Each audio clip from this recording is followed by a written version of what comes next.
Kelana Sewandana berkelana mencari ilham untuk menaklukkan hati Dewi Songgolangit.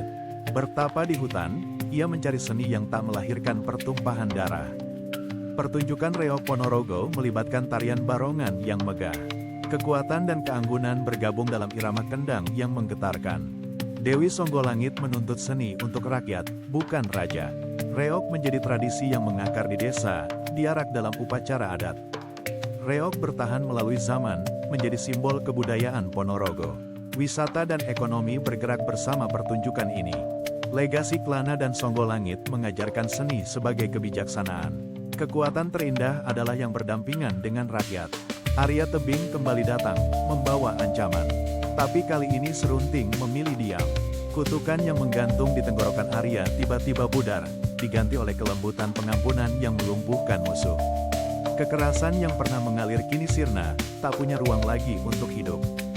Desa-desa mulai pulih, masyarakat memahat cerita di batu-batu sebagai pelajaran hidup. Setiap goresan menceritakan pahitnya lidah yang bisa menghancurkan, atau manisnya kata yang membangun masa depan.